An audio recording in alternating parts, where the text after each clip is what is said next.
Hi to you. Welcome to another great episode of Beyond the Briefing. It is Monday, the 17th of October. We are 22 days from the midterm elections. A lot happening, a lot of movement in the electorate. Lot to get to today. Interesting to note that we are this close out, and the movement is definitely moving towards the right. I mentioned this the last podcast, last Monday. As we get closer, I'm going to break down the last week of October, all the House races, all the Senate races, where I think we stand at that moment, a few days out. Early voting is open, by the way, in many, many states. So interestingly, I think a lot of states, including here in Virginia, where I am, we've had early voting since September 23rd. So I say that because, it's interesting as you see movement, you also have to take into account a lot of people have already voted. So they may have voted and then changed their mind or whatever, but usually the people who vote early know how they're voting. So if you're voting early, you've already made up your mind. Anyway, interesting. I was up driving to a family wedding.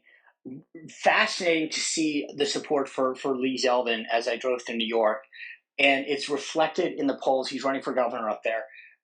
Polls keep showing that race tightening and tightening. Last poll has him within 2 or 3 points. I'll tell you, he pulls that thing out. That's going to be the surprise of the year at that big level. There's a lot of congressional races. I'll talk about that in a second. But to pull off the New York Republican race, but the crime issue has become such a big issue throughout New York. Inflation obviously continues to be such a big issue. And also how the Democrats are not responding has been a big issue. So I would keep your eye on that New York gubernatorial race. Lee Zeldin, I think, is that dark horse race to keep an eye on as we do that.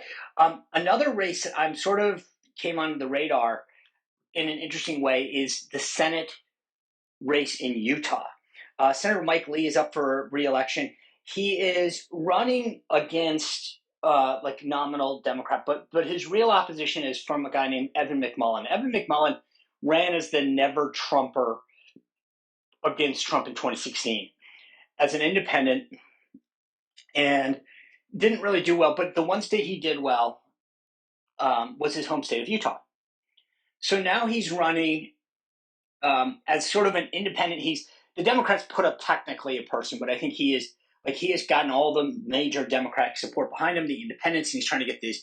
The last poll has him, within 6 points, I think, of Lee. That's concerning.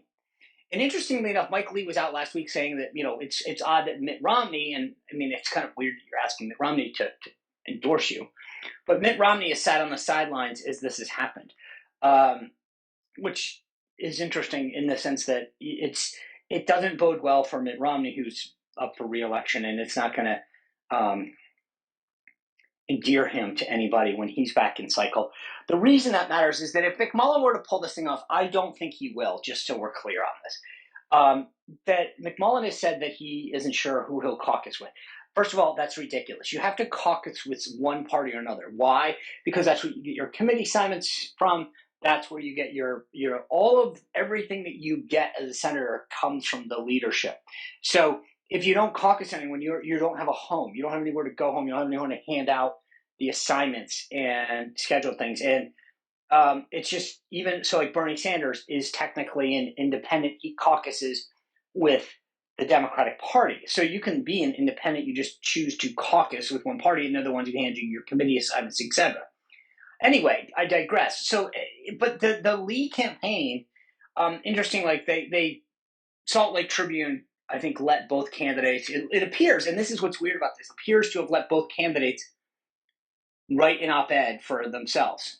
Again, I've seen this before. I mean, not completely unheard of. And Lee's op-ed is in the third person. So and this is all weird. Like I said, it's sort of how it came out. There are a lot of stuff on Twitter and online about this, but it's like Bob Dole stuff, where it's like Mike Lee is talking about Mike Lee as Mike Lee. So it either is really bad staff work, which is what I think it is, because it's or the Salt Lake Tribune has completely screwed this up, but it doesn't appear that that's the case. And I say that because if that had been the case, if the Salt Lake Trib had really screwed this up, I think Mike Lee would be out there saying that I didn't write this. This is what they're writing. And, this is on them or whatever, but he's not doing that. So I think this is on them. Beyond that, the other movement, all of these public polls, and again, I don't put a lot of stock in public polls. I do from the standpoint of you can see trends in movement, right? So I don't think from a horse race standpoint, whether a candidate's going to win or not, I'm going to rely on a public poll. They're wrong. They undersample Republicans, et cetera, et cetera. But they can show a general movement in what people are thinking. And you're seeing more and more movement towards the Republican side, which is interesting. Let me kind of continue down the path of an interesting thing that was in Axios over the weekend. There are several districts where Republicans are putting their money and investing in that are big Biden districts. You guys have heard me talk about Rhode Island's 2nd Congressional District. That's the west side of Rhode Island. It hasn't been represented by a Republican since the early 1990s, I think 1991. If I'm correct, my Rhode Island history, it was Claudine Schneider. I know it was Claudine Schneider. I think she left in 91. Anyway, there's a guy named Alan Fung. He's a former mayor of Cranston. He's running. I think I've talked about this before. He was the gubernatorial nominee twice. But Alan's family owns a diner. He's mayor, like I said, so he's well known. He's running against a guy named Seth Magaziner, who is the state treasurer, not well known, not well liked. But anyway, he's up anywhere from 6 to 8 points. Even Magaziner's own campaign put out a polling memo from their own campaign saying that he was down 3 to Fung. But that's a district that Biden won by 14 points. Unbelievable. You stay in New England, there's the 5th District of Connecticut, which has been represented by a Republican, but again, it's been decades. Biden won that district by 11 points. And you've got, this candidate, Logan, a black former state senator. He is running from all instances a good race. The money coming into that, a Biden plus 11 district. Republicans are playing that. You go out west to Oregon's 6th district. It's a seat that's Biden won by 13. Republicans are playing in that. A guy by the name of Mike Erickson. Think about that. Biden plus 13. And they're playing serious. And by the way, that's where Biden was over the weekend. He was campaigning for the Democratic nominee in Oregon. Republicans haven't held the Oregon governor since 1982. And that's where Biden was over the weekend campaigning. And by the way, then he's going down to Florida, campaign for Charlie Crist. I'm thinking, are those the 2 top priorities for you? Because that says a lot. By the way, 2 other seats in California, the 47th and the 13th, both Biden plus 11 districts. Republicans think they got a shot there. Unbelievable. This tells you, though, when the media tells you that Republicans may not have the wave that, think about that. Both sides agree that those districts are all in play. Biden plus 11, Biden plus 11, Biden plus 11, Biden plus 13, Biden plus 14. And the media is telling you that this isn't going to be a good year for Republicans. Give me a break. Then we look over at the Senate. I will say this. This is what's really interesting tale over in the Senate. All the financial reports were due over the weekend. Republican Senate candidates, they did a little bit better. There's no question. But the Democrats are bringing in money in droves. The real interesting thing is that these outside groups, and we've had them on Spicer and Company all last week, we continue to talk to them. But the Senate Leadership Fund, the Congressional Leadership Fund, the Susan B. Anthony List, Heritage's Sentinel Action Fund, these outside groups, largely they're called super PACs, that are making up the difference. They're going in and saying, yes, you campaign X are only raising $1 million, your Dems raising $5 million. We'll go in and spend money on your behalf. That's what's keeping this close. Normally, barring that, the Republicans would be getting slaughtered. But it's just amazing to see the disparity in money. Democrats are reaching for that wallet and putting it out there. It's unbelievable. And it's not just that; it's the campaign committees as well. The House Democrats campaign arm, the DCCC, the Democratic Congressional Campaign Committee, raised $56.5 million in the third quarter, which is $14 million more than the NRCC, the National Republican Congressional Committee. That's a lot. And so this disparity, it's the super PACs, especially on the House side. It's the Congressional Leadership Fund, which is we had them on the other day. They're spending $200 million. $200 million. They're aligned with Kevin McCarthy. They can spend their money where they want. The Senate one is called the Senate Leadership Fund, aligned with McCarthy. Anyway, it's those super PACs are saving the Republicans. Anyway, that's the big story. 22 days out. I do want to talk to you a little bit about foreign policy, Ukraine and China. Kanye West is another story that's interesting. A little Biden getting outside the bubble, and then lastly, some media stuff. So moving on to Ukraine and China, really troubling images coming out of Ukraine this morning. Some drone strikes this morning, 4 people killed. This is clearly retaliation by Putin. I'll tell you, this is something that I know that there's a lot of folks that are concerned about the U.S. intervention. I think there should be concern about how much money and weapons we're sending there without a level of accountability.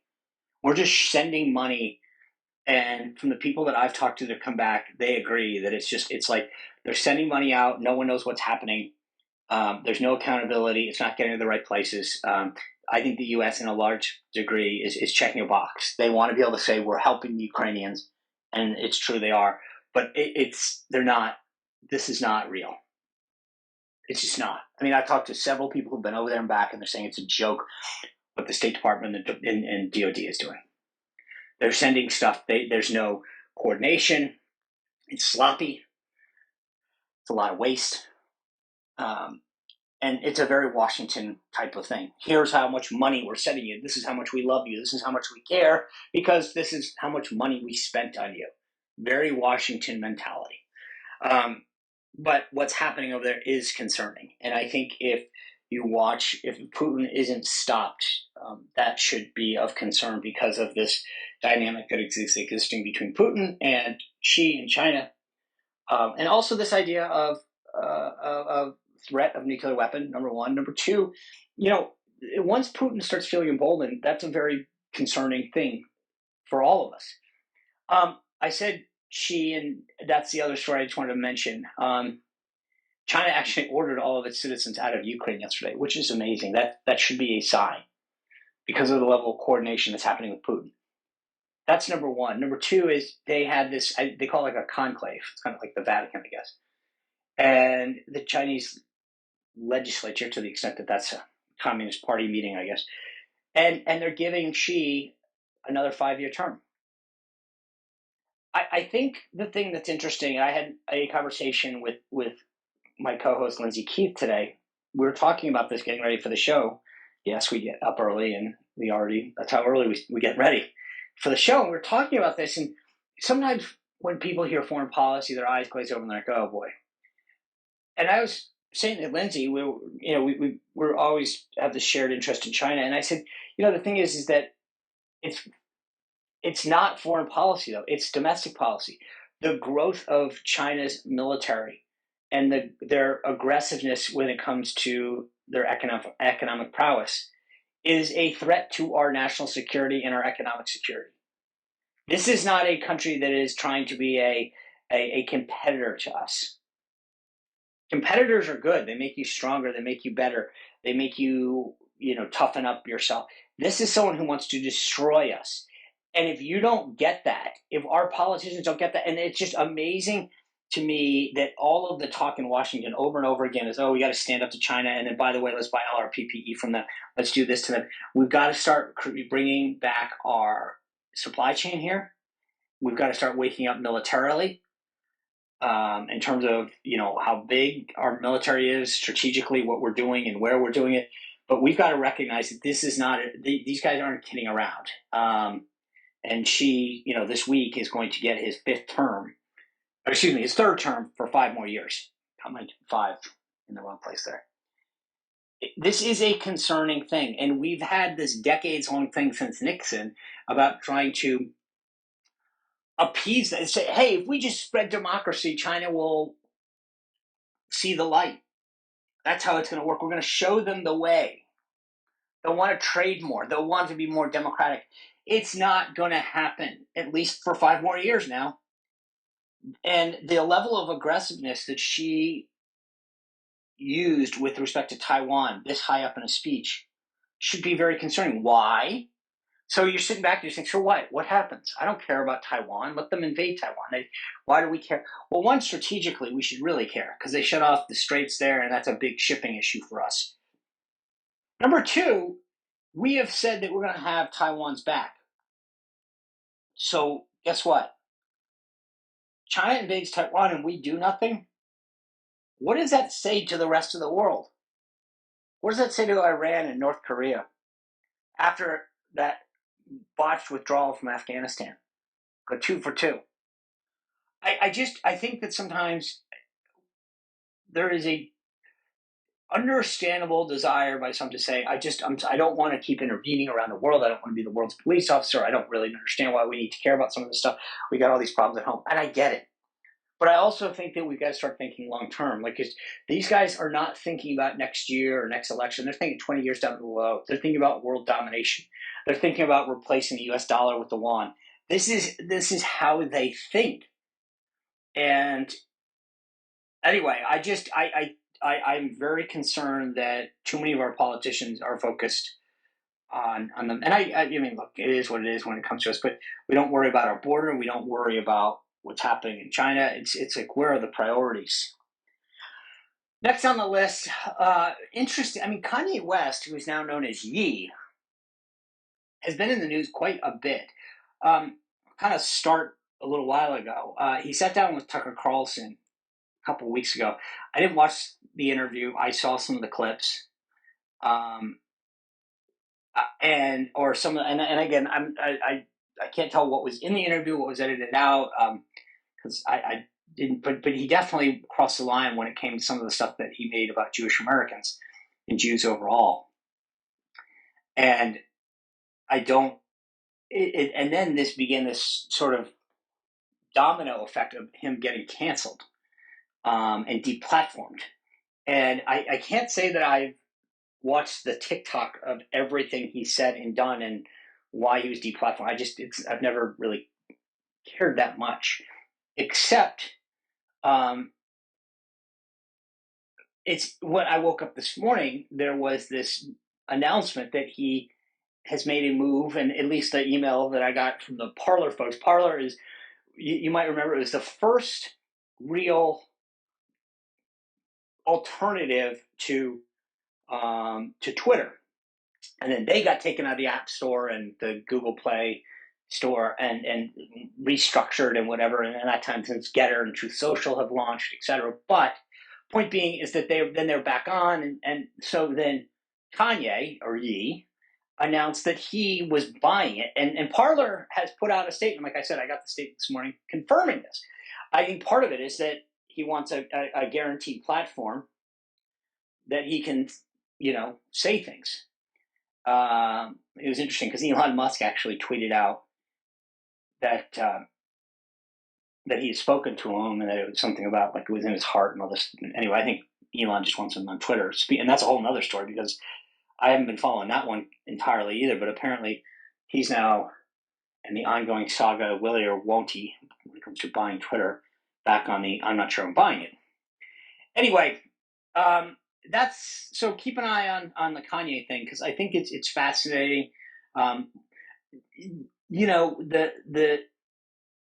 The Elon thing with Twitter gave conservatives a lot of, like, oh great, we're gonna be able to go back on Twitter and we won't get deplatformed, et cetera, et cetera. And then then you had the rise of Getter and Truth Social, and I think some people thought, great, okay, here's another platform. Then when Elon said he was going to buy it, people thought, okay, great, I don't know that, we might all be able to stay on Twitter.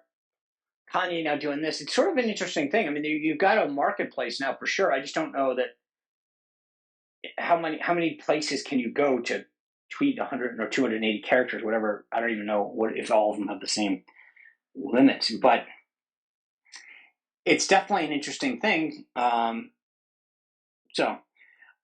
I mentioned earlier, moving on to Biden's outside the bubble adventures, he was out on the West Coast and he gave a speech in California and then flew up to Oregon to campaign for the governor there. And like he does, he goes out to get ice cream because that's what he does.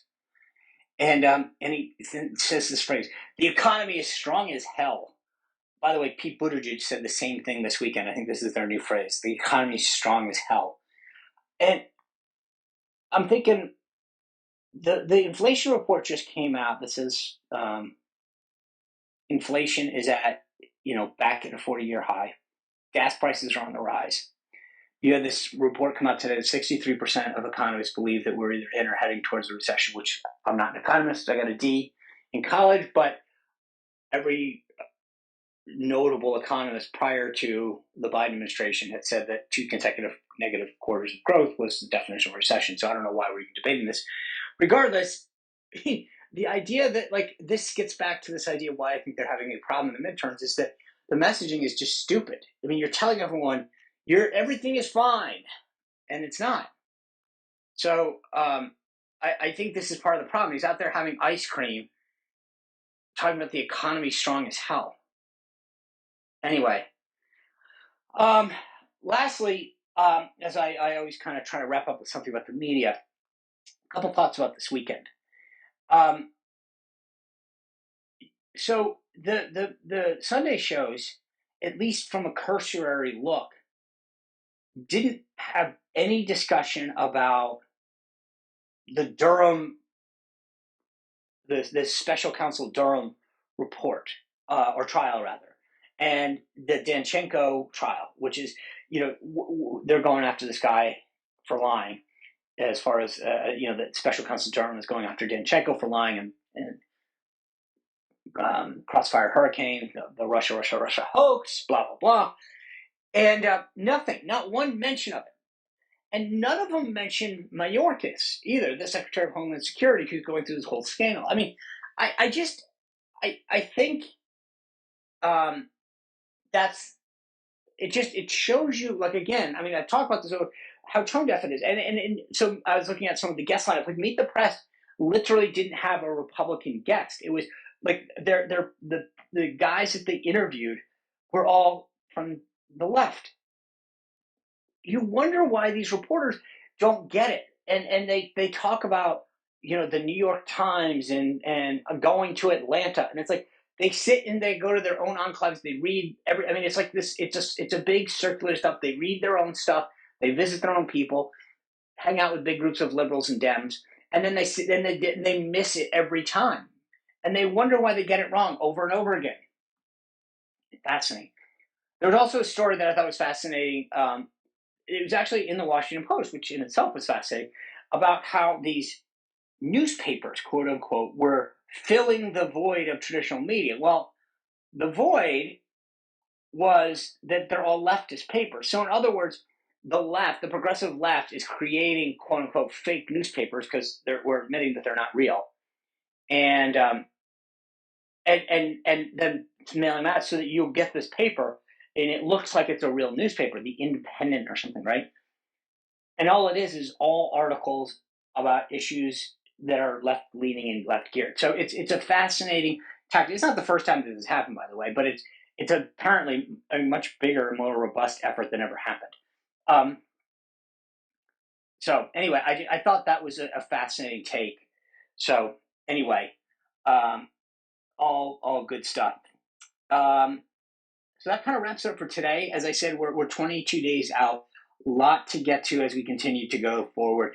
As I mentioned, as we get closer in the next last week of October, I'm going to break all this down. We're going to go through race by race so you can kind of keep track and have a better sense of where everything will come out on Election Day. Some great shows coming up for you on Newsmax. So talk to you soon. Thanks for tuning in to Beyond the Briefing. Look to see you on Thursday for another great conversation. Have a great beginning of the week. See you then.